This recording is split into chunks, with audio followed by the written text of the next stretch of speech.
नमस्कार, मैं हूं दीपाली राणा। आप देख रहे हैं गोल्ड स्पॉट। सोने की कीमतों पर लगातार दबाव देखा जा रहा है। M6 पर सोना 46,000 के नीचे फिसल गया है और रिकॉर्ड स्तरों से सोने के दाम करीब 10,000 रुपए नीचे आ चुके हैं। अमेरिका में बॉन्ड यील्ड बढ़ने से सोने में कमजोरी आई है और अब बड़ा सवाल यह है कि सोने में गिरावट का ये दौर कहां थमेगा।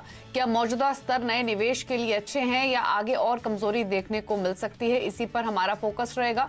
हमारे साथ SMC कॉम्पिटेट के वंदना भारती, रेलिगेट ब्रोकिंग की सुगंधा सचदेवा और मेटल फोकस के चिराग सेठ बने हुए हैं। सभी का स्वागत है इस शो में। और 46,000 के नीचे के लेवल्स टच करने के बाद सोना अब एग्जैक्ट 46,000 के लेवल्स पर ट्रेड कर रहा है। लेकिन हाँ, ये जरूर है कि कॉमेक्स पर सोना अब 3 महीने के लोअर लेवल्स पर ट्रेड कर रहा है और अगर हाई से कंपेयर करेंगे तो प्राइसेस 10,000 नीचे आ चुके हैं। चिराग जी, स्वागत है आपका इस शो पर। सबसे पहले तो इनफैक्ट प्राइसेस पर ही आपका आउटलुक लेना चाहेंगे। एक एक्सपेक्टेशंस ये थी कि 46,500 के आसपास थोड़ा ये संभलेगा, सपोर्ट लेगा, लेकिन अब जो रिएक्शन देखने को मिला है 40,000 के नीचे भी प्राइसेस आए हैं। एग्जैक्टली अभी प्राइसेस का ट्रेंड आपको दिख क्या रहा है? क्या यहां से और नीचे जाने की पॉसिबिलिटी है? देखिए दीपाली, यहाँ पे दो चीजें जो बहुत ही इम्पोर्टेंट चीज ये है कि जो यील्ड्स और डॉलर की जो मूवमेंट हुई है पिछले शायद 3-4 हफ्तों में, वो थोड़ा बहुत सबके लिए बहुत ज्यादा सरप्राइजिंग था, क्योंकि इतना एक्सपेक्टेड नहीं था कि यील्ड्स भी इतने हाई मूव हो जाएंगे और डॉलर इंडेक्स 91 के पास चलेंगे। ये थोड़ा मार्केट के लिए सरप्राइजिंग था और इसकी वजह से जितने भी लॉन्ग थे गोल्ड में या ETF पोजिशनिंग थी, वो थोड़ी वीक होती जा रही है। दूसरी बात ये भी है कि अगर हम देखें तो शायद इंडिया को छोड़ के बाकी सब रीजन में देखें तो फिजिकल साइड में भी थोड़ा मार्केट में वीकनेस आ रहा है और इसकी वजह से प्राइसेस को सपोर्ट नहीं दिखाई दे रहा है। अगर हम शॉर्ट टर्म में देखें तो मेरे हिसाब से थोड़ा बहुत और प्रेशर बनता हुआ रहेगा। शायद यहाँ से और $20-25 की मार्केट में फॉल आ सकता है। बट इन नीचे के स्तर में मैं अभी भी कहूंगा कि हमने हमारे जो इन्वेस्टर्स है अभी भी कहते हैं कि इसमें बाई पोजीशन बना के रखनी चाहिए। मार्केट अगले शायद 15-20 दिन में, 1 महीने में रिवर्सल जरूर दे सकता है जब ये डॉलर और यील्ड में पोजीशनिंग लाइट हो जाएगी। अच्छा, एक चीज और चिराग जी, इन्वेस्टर्स हैं जो कि 50,000, 52,000, 49,000 के लेवल्स पर गोल्ड में इन्वेस्टेड हैं, और लेकिन अब जो फ्रेश इन्वेस्टर्स हैं उनके मन में थोड़ी एप्रीहेंशंस जरूर हैं कि क्या इस लेवल पर एंट्री ले या फिर अभी रुके। उनके लिए क्या सजेशन है? यहां भी एंट्री लेने का मौका है या फिर यहां भी धीरे धीरे बाइंग अभी स्टार्ट करनी है इन्वेस्टमेंट पर्सपेक्टिव से? दीपाली, हम हमेशा धीरे धीरे बाइंग करनी एक प्रूडेंट डिसीजन होता है, तो मैं मानूंगा धीरे धीरे अभी बाइंग करनी चाहिए। थोड़ा बहुत यहाँ पे नियर टर्म वीकनेस जरूर है मार्केट में और नए जो फ्रेश पोजीशंस है उसमें भी लोग अभी हिचकिचा रहे हैं, क्योंकि पिछले 2 महीने में अगर हम देखें तो गोल्ड ने कंप्लीट रिवर्सल किया हुआ है। जो हमें जनवरी के फर्स्ट वीक में $1,950 के पास गोल्ड ट्रेड करते हुए दिखाई दे रहा था, वो आज 1700 के पास आ चुका है। तो ऑब्वियसली एक रिवर्सल हो गया, इसलिए नए इन्वेस्टर्स भी थोड़े हिचकी जा रहे हैं। तो मेरे हिसाब से थोड़ा स्टैगर्ड बाइंग करना चाहिए और एक बार मोमेंटम पिकअप हो फिर अपनी पोजीशन हेवी करनी चाहिए। जी चिराग जी, आपसे डिमांड ट्रेंड्स भी पूछेंगे, लेकिन उससे पहले सुगंधा से एक प्राइसेस पर आउटलुक ले लेते हैं। सुगंधा, आपका व्यू क्या है लेवल्स पर? जैसे चिराग जी ने भी कहा कि पॉसिबिलिटी है थोड़ा सा और नीचे आए, लेकिन अगर लेवल्स के हिसाब से देखें तो आप कितना डाउनसाइड देख रही हैं यहाँ से?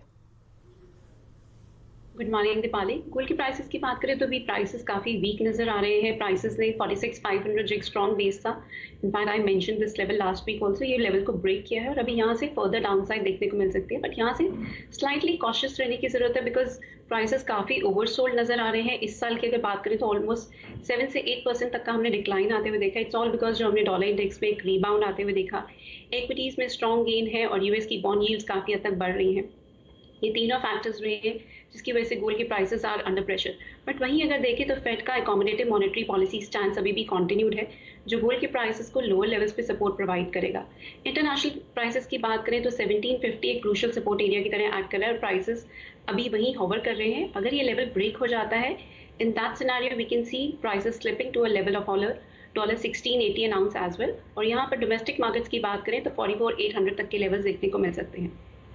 बट वहीं अगर हम लॉन्गर टर्म पर्सपेक्टिव की बात करें तो मैं भी चिराग जी के साथ एग्री करती हूँ। लोअर लेवल्स पर स्टैगर्ड वे में जरूर बाइंग कर सकते हैं from a longer term perspective.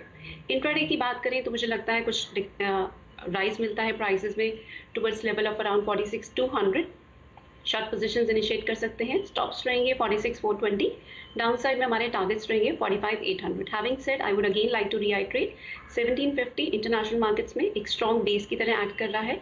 ये ब्रेक होगा, in that scenario only we can see further down side, otherwise prices recover कर सकते हैं। ठीक है, तो ये तो इमीडिएट स्ट्रैटेजी है जो कि आपकी स्क्रीन पर है अभी 46,200 के आसपास आप बेचिए 45,700 के टारगेट्स के लिए, लेकिन लॉन्ग टर्म के हिसाब से ऑन डिप्स बाय की ही स्ट्रैटेजी है। अच्छा चिराग जी, अब डिमांड ट्रेंड्स आपसे जानना चाहेंगे। कल हमारी सुरेंद्र मेहता जी से भी बातचीत हो रही थी और बहुत इंपॉर्टेंट पॉइंट उन्होंने मेंशन किया, वो ये कि जब सोना रिकॉर्ड स्तरों पर ट्रेड कर रहा था तब डिमांड जो थी, फिजिकल डिमांड थी, वो बहुत स्ट्रांग थी, लेकिन अब एप्रीहेंशंस हैं कंज्यूमर के मन में, थोड़ा स्केप्टिकल हैं वो कि क्या यहाँ पर फिजिकल बाइंग करनी चाहिए या फिर नहीं। इनफैक्ट वो शायद और डिप का वेट कर रहे हैं, इसीलिए रुके हुए हैं। तो अभी फिजिकल मार्केट का क्या सिनेरियो है इन लेवल्स पर? जी हाँ, बिल्कुल दीपाली। और अगर हम इंडिया का ट्रेंड देखें पिछले कई सालों में, हम ये हमेशा कहते हैं कि इंडियंस को एक राइजिंग एसेट हमेशा पसंद होता है। तो गोल्ड जब ऊपर जाता है तब काफी फिजिकल डिमांड आती है। अब यहाँ पे फिजिकल डिमांड को दो चीजों में ब्रेकअप करनी पड़ेगी। एक है जो इन्वेस्टमेंट डिमांड है, जो बार्स एंड कॉइन्स की डिमांड होती है, और जो दूसरी ज्वेलरी की डिमांड होती है।